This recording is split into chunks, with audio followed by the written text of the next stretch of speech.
What's up, everybody?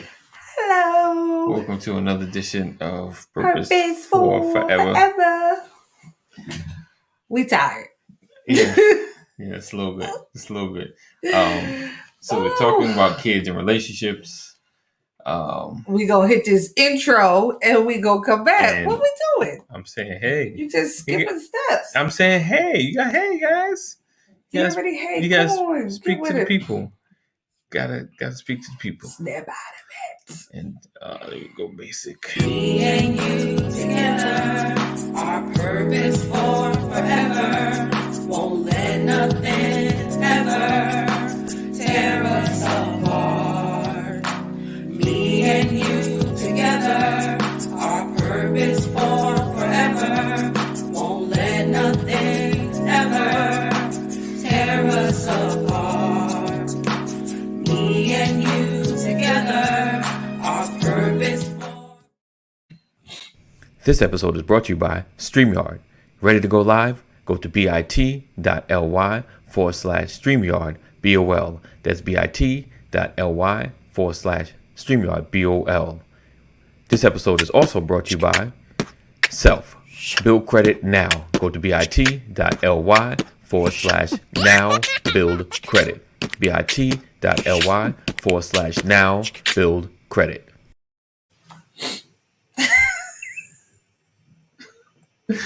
As Gary said, we're a little sleepy today. It's just been quite a day. So tonight, Yes.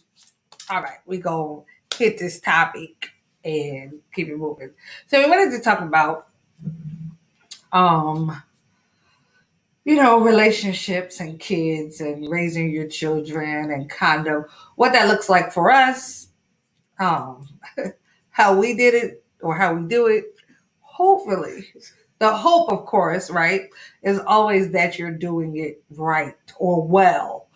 The reality is you don't ever really know if you're doing it right. Parenting does not come with manual. Right.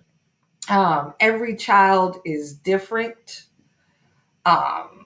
And everybody's path is different. So, even with raising kids, it's kind of like from child to child, you kind of have to tweak and change things a lot of times. Right. Even with us, we have 2 children, 1 boy, 1 girl, 2, 2 very distinctly different and similar children, Right. all at the same time. And if that does not make sense to you, then yeah, I don't know. But it's just the way that they're set up. Our children are very much alike and then extremely different all at the same time. So like my daughter, naturally I can kind of raise my voice to her or do the tight lip talking like with a sound, and the tears come and there's a whole lot of theatrics. And my son, the same thing. He kind of like, all right, I'm gonna slow down while you looking. Oh. If that doesn't make sense. Well, right. I didn't want to say that part, but you are exactly right, Shanetta. If that does not make sense to you, right, you're probably not a parent. So yes, children are very different. So like I said, we did want to talk about kind of what works for us, right, or what we hope is working for us. But we're gonna start with kind of like the hard stuff. Okay. So anybody that's watched us, that we were divorced for a period of time, and I don't really like the term single mother. I mean, I guess I was a single mother because I was a single woman, but he always held up his end as their father. Let me just say, and I did not make it hard for him. Right. I'm not, listen, what they say, hit dog or holler. So, I'm not making comments to anybody. Again, we're just talking about our situation and what worked for us. Right. I didn't make it hard for him. I did not pick unnecessary fights. Hey, Lisa. You know, when we weren't together. So there were some things that just kind of wasn't my business. Right. So even no matter what I felt, I kind of just let it ride. So I was single. He did do his part for the kids. We went the extra mile, you know, to make sure that we could co-parent effectively. Right. We never wanted the children to see us attacking each other. Right. You know, we worked really hard at that. Don't get me wrong. There were times we did disagree. Right. You know, there were times that we did not see eye to eye, but we were always pretty careful to try to work it out as quick as possible, or just, all right, well, you take them and you go, and I'm gonna go ahead and go back home. Right. You know, or just separate from the situation. Now, however, we do understand that is not everybody's story. Right. Everybody does not have the same situation. Everybody does not have Oh.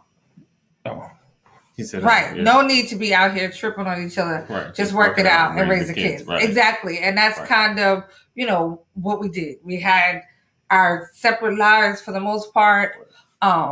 And we kind of just worked it out for the kids. There were several times I'd be driving away, fussing up a storm.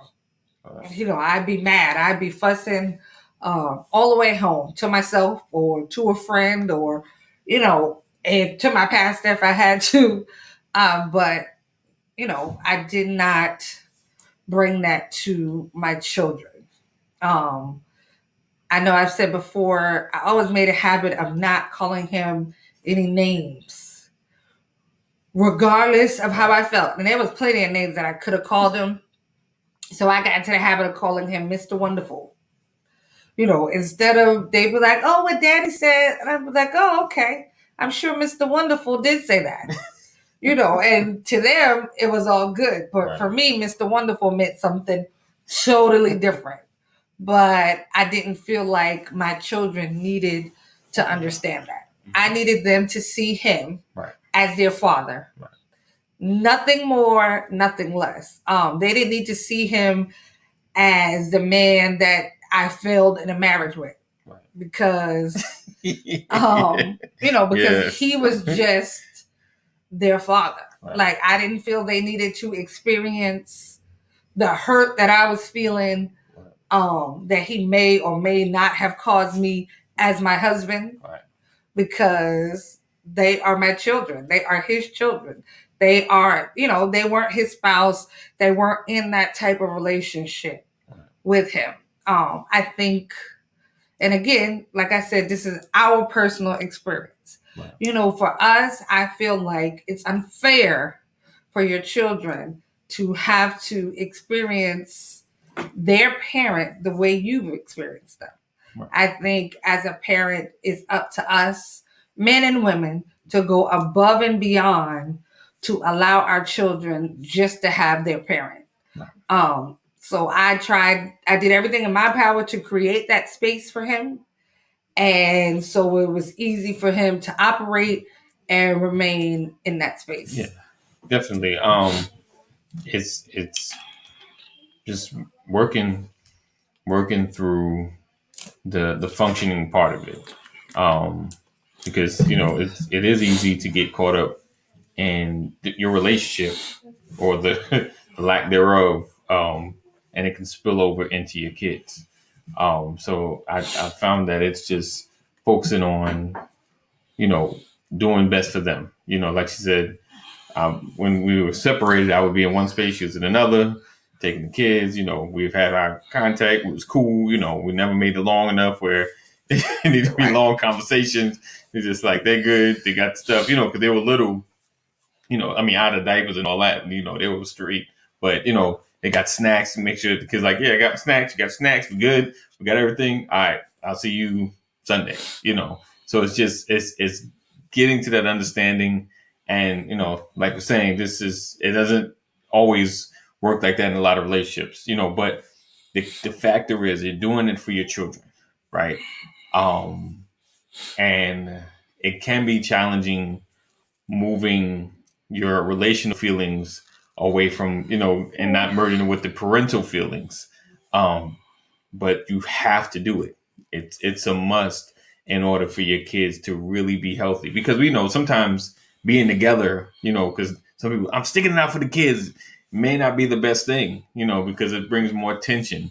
And when there's tension in the house, your feelings spill over into your children. Raising your children. Right. And the irritation, kids need their own space to irritate you. Right. Like that they need their own set of nerves for you to get on that last one. It's like, so you can't when they're mixed up, you're already to your last nerve. It's like, I just started the morning, Mom. You're already yelling at a 10 and I just only done one thing today. So it's you gotta have, you gotta be able to separate.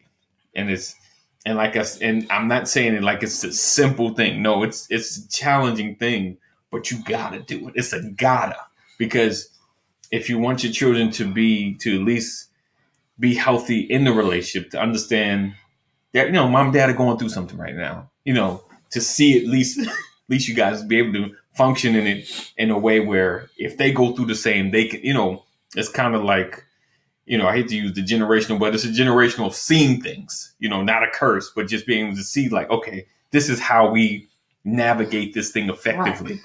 Right. Because I see my mom and dad go through this. This is, we ain't about to sit here scream in front of our kids. We're going to deal with them. We're going to go into another room. We're going to handle this, and it's not going to be on them. Right. And you give them a healthy blueprint. Right. That's kind of what we've always tried to do, give our kids a healthy blueprint. And don't get me wrong, I'm sure, as time go on, we've had to change some things. Some things we've discovered that did not work, won't work. But we've always been committed to that. And I think, for relationships, sometimes that's what's missing.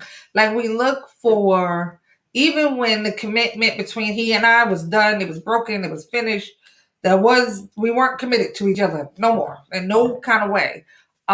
We held on to our commitment to our children. Right. Even though there were separate commitments. Because for me, being a good mother looked like a certain thing. Right. And I'm sure for him, being a good father looked like a certain thing as well.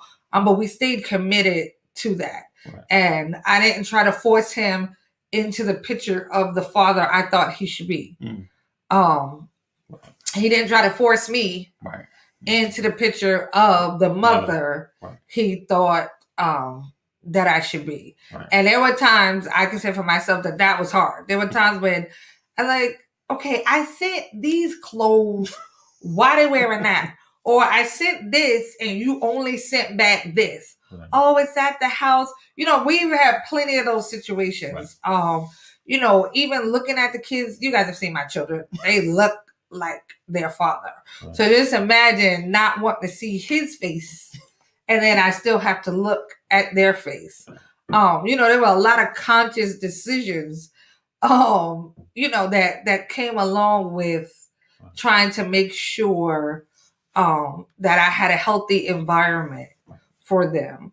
Let's be honest, a lot of things we grew up seeing, the older you got, that really wasn't the most conducive environment for raising kids. But somehow we still recreate that with our children. And I never wanted that for my kids. So, I did everything within my power to try to create something different. Yes.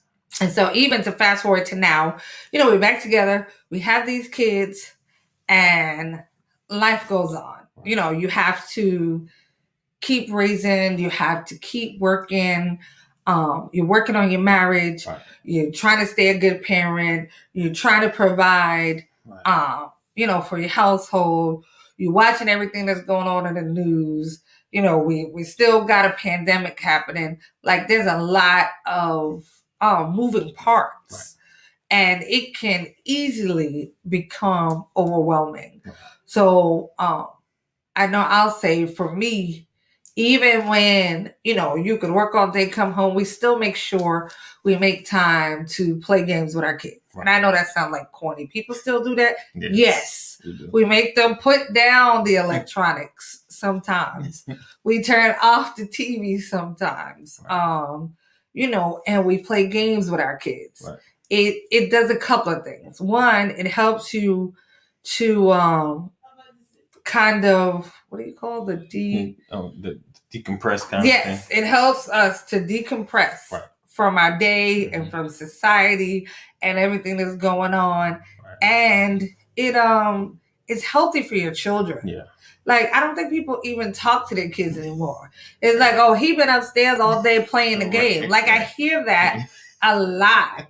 And I get it. It's peaceful for him because he's up there. Right. It's peaceful for you because you ain't got to deal with him. Right. But, and then we wonder, like, how is, your kids grow up to be strangers. Right. You haven't. He said making sure that one is healthy mentally, right, physically is a great start to good parenting. Right. And you can't do that by just leaving them in the way. And, It's tempting. But you have to have that interaction. You gotta engage, Right. There has to be action. Right.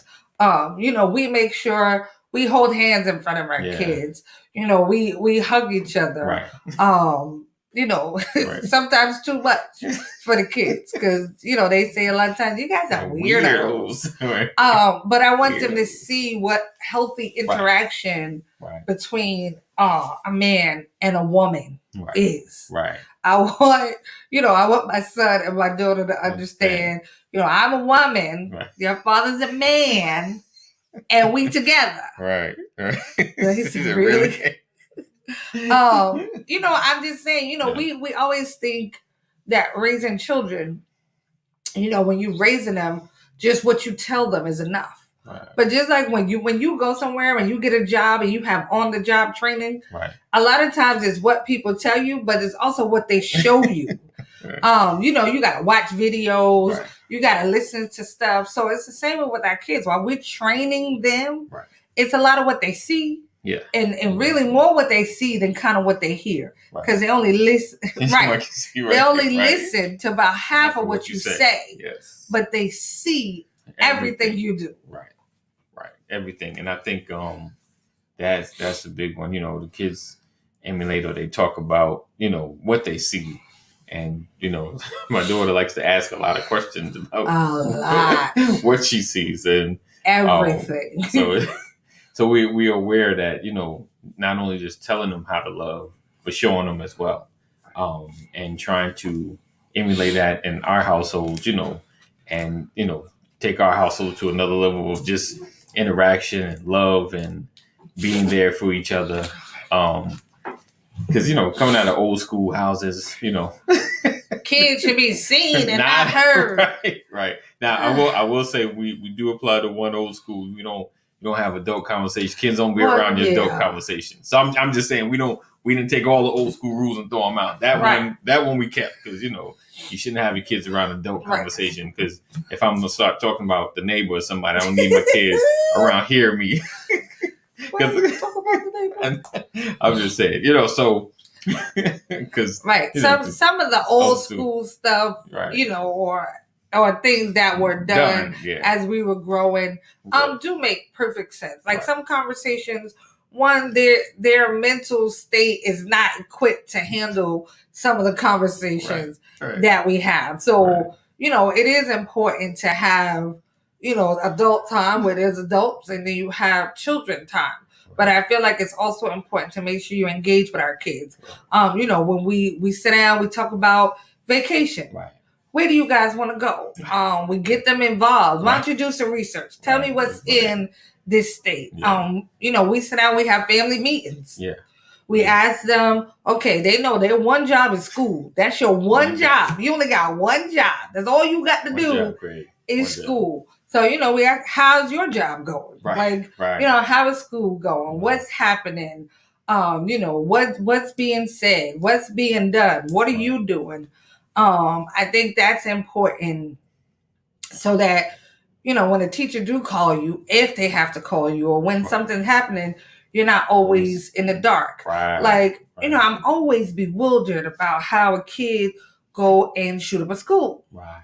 Or like, how did your parents not know Right. you were up here with all these guns? Like, we have to be aware, and have healthy boundaries with our children, and not let them, I don't know, sometimes grow up too fast. Right. Oh, they need their privacy. My son 13, he don't get privacy. Right. I mean, he's my oldest, so he's only 13. He don't get any privacy. And the older he get, probably be the less privacy that he gets. I may not come busting in your room because, you at that age where I don't want to, but that's why he has daddy, because daddy will come busting in. Yes. I feel like it's our job and responsibility, to continue to shape them, and parent effectively and alertly, so that we know what's going on. Right. A big component to that, though, is that our relationship is good. Right. It's hard for me to be the sharing, talking parent if I'm angry at him all the time. Right. My patience is short. I can't talk to my daughter and train her. You're on your last nerve before they can get on. Right. Like, he's already gotten on my last nerve. I don't want to see them. Right. So it's important that, he and I keep communication flowing. It's important that he and I, as well, spend that time talking. Yes. Spend that time.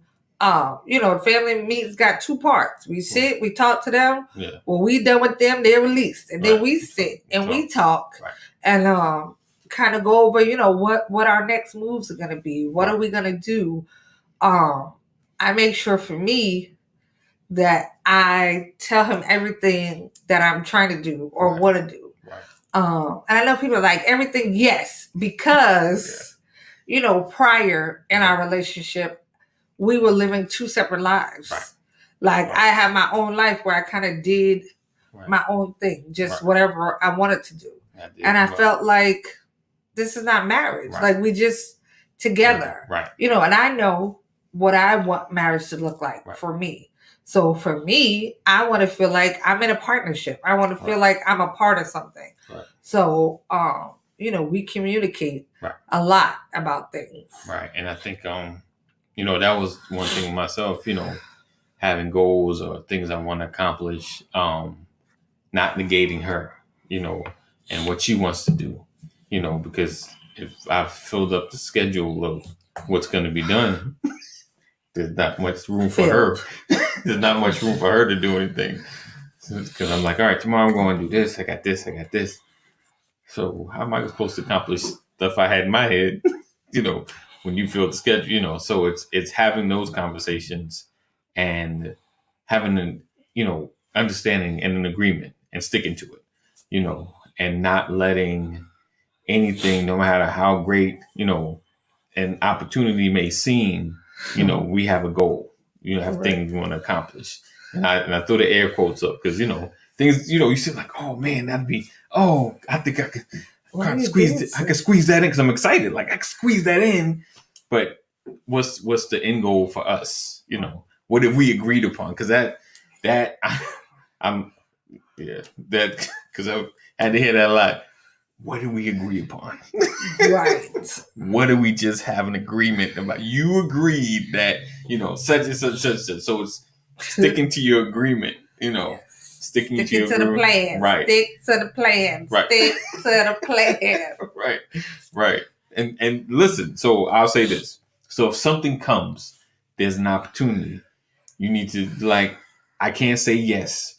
Me and my partner going to talk. I'm going to have to hear her mouth about telling me to stick to the plan. And I can tell her, this is the work, this is the reward. And we can amend the agreement, but at least there's an agreement. How can two walk unless they agree? So that agreement means everything. And I unfortunately had to learn that later, but it's having that agreement. Ooh. Having that agreement allows your house to really function because, now I break it and now I'm trying to hustle to show her the fruits And of I'm this mad. of this broken agreement, but it doesn't matter. It doesn't matter. His face. It doesn't matter because I've broken the agreement. You know. Absolutely. Yes, and I'm gonna get the face. Because that's the face, Right. you know, that comes. And then that face leads to anger. And then the anger, Yes, you right. know, leads to resentment. And then you Right. have all this bad energy and negative energy and negative feelings. Right.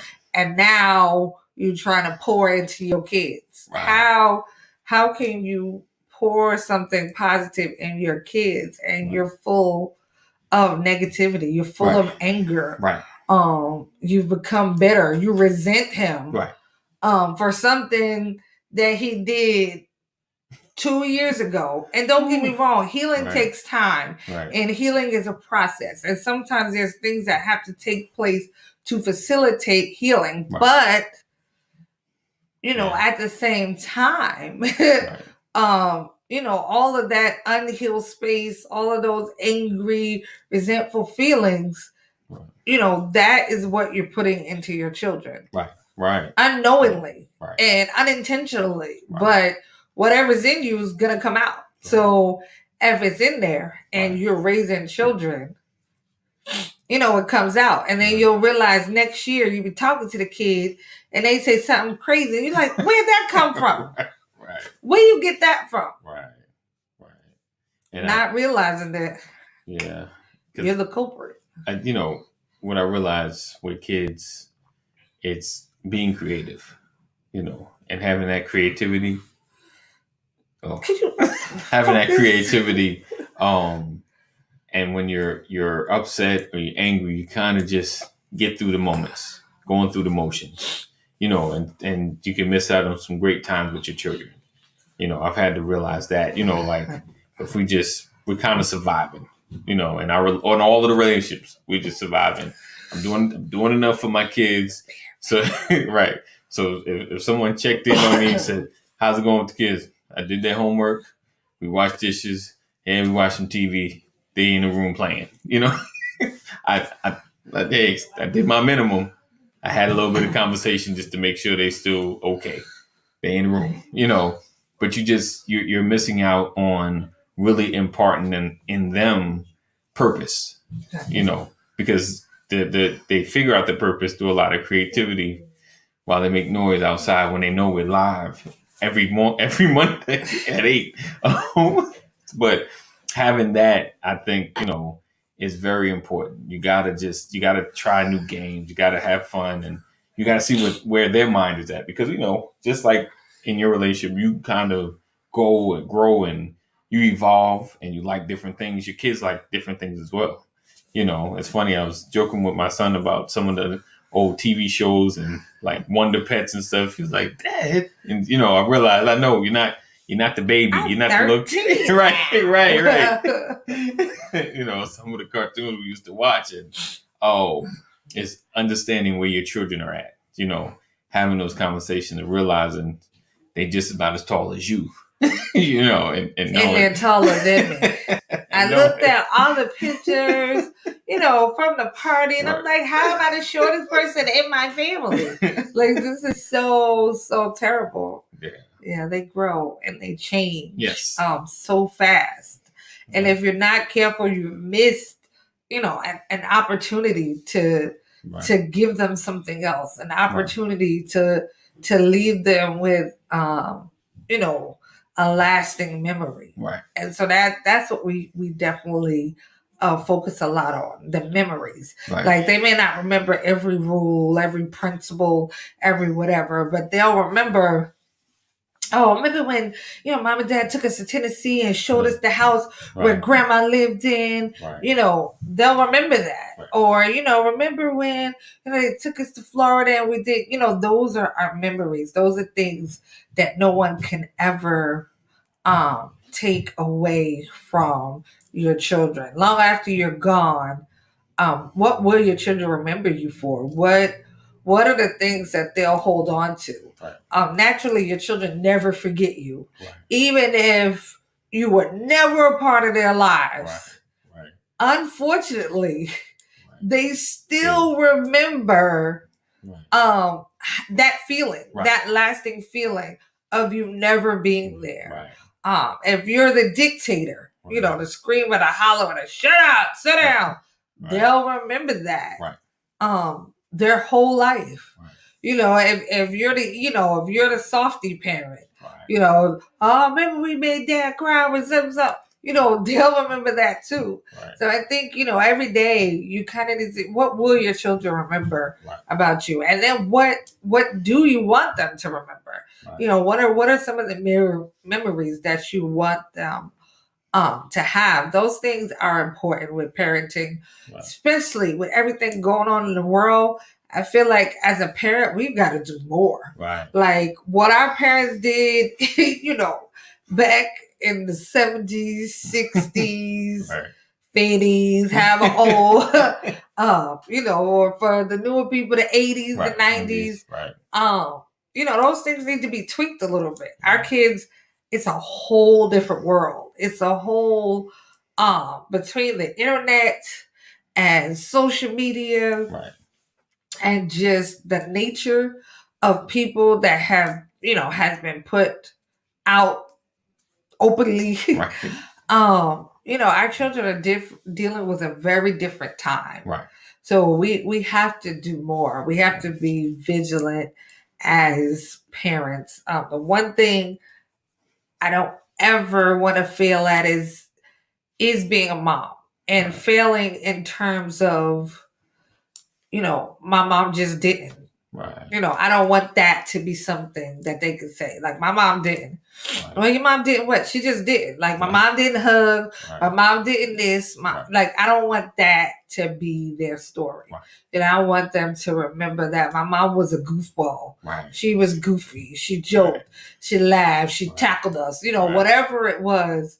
Those are the things that I want my children to remember. When they walk out of the house, I want them to walk out of here not feeling like there's something on the outside they need. Like, I want them to walk out of the house fulfilled. Like, oh, well, I'm looking for love because I don't get it at home. I'm looking for somebody to talk to because I don't get that at home. I don't want that to be my kid's story. Yeah, it's important that it's important that the moments, because it's funny. I've had a lot of great Christmases. I don't remember a lot of the gifts, but I do remember the trips. I remember, going with my dad to the deli every Saturday. I remember the moments, the things he would say to me. And so it's the moments, and it's crazy. Like, the older you get, you realize that's what matters more than anything. Your kids may want stuff, but it's the trips and the moments that they remember more. Because mostly everything you give them now is gonna be either broken, out of date, not gonna work. It's not gonna carry with them. But those moments always do, and that's what your children go into adulthood remembering, and they want to recreate that with their own. Like, oh man, I remember when we went here, and you go back to places like, was this place that small? When it didn't look that small when I was young. So it's that stuff. So, and also not only with the kids, but just making sure like you're building your bond with your significant other. That matters, because we can engulf ourselves so much in our children that we lose our relationship. They matter, but we matter more. Unless it's a gaming system, right. Oh, yeah. So it's making sure you guys are spending time together, having your quality time, some real quality time, because the higher you take your marriage, the better parenting I feel you become. So, I think that's it. You got anything else? I got it all out. All right. So we appreciate you guys rocking and hanging with us. Oh, wait, hold on. Before we go, two programming notes. Oh, yes. 2 programming notes. So tomorrow night, Tuesday, 8:30, As you can see, okay, Sisters of Legacy. We will be on tomorrow night. We will be talking about lupus. May, as well as Mental Health Awareness Month, is also Lupus Awareness Month. So I have a high school friend, unfortunately, that has lupus, um, and she will be coming on to talk about her story, her experience, and basically what her day to day is, and then making us more aware of exactly what lupus is and kind of how she deals with it. So we'll be doing that tomorrow night at 8:30 p.m. with the Sisters of Legacy. All right. And Brother Legacy, the Mental State of Fatherhood, Part 2. We talked a lot about our upbringings today. So tomorrow at 9 a.m., we'll be delving further into that. With the brothers. With the brothers. All right. So we appreciate you guys hanging and rocking with us. Forgive us. We are a tad bit tired today, but we got through it with some useful information. Yes. It's still your opportunity to share. Sharing is caring. Make sure you do so. Oh, I know what I do want to say. Never give up on Right. your children. Right. Never give up on your children. Right. And there are some times where you may, especially adult children. Right. Adult children, the rules, the game changes. I'm talking about, your younger children, Right. children that are still in your house. Right. I know children can get unruly. They can go to the left. Right. There's a lot of things that can happen. But as a parent, you should never give up on your children. You literally created Right. those people and carried them and nurtured them and whatever. She carried. I didn't carry. Unfortunately, I wish he could have. But you never give up on your children. Right. You never stop trying. You never stop praying. You never stop talking. Doesn't matter. You gonna walk out this house and you may not have heard anything I said, but I'm going to keep talking. Right. I'm going to keep praying for you. I'm going to keep telling you what is right. Right. Just never give up on your children. I don't care what they do, what it looks like, what happens. As a parent, you never give up. Never be too tired. Never be too aggravated. Right. Never be too anything to where you can't parent your children. All right. One last thing that's going to be a little weird. If you're on YouTube, it's going to be right in the box in that corner. This for my replay people. Okay. There's going to be a link if you're interested, if you're struggling with a blended family. It's going to be a link to go to the interview with the McNairs. Amazing interview. Absolutely. So definitely click that link. Listen, that was Blended Family 101. I haven't heard a story better than the blueprint that they did. Yes. So they the MVPs. Yes. When you putting together a blended family, they have the perfect answer. Yes, indeed. So make sure you check that out. All right. So as always, we appreciate you. Okay, I think I'm ready. Bam. And as always, love intentionally. Love unconditionally. And love on purpose.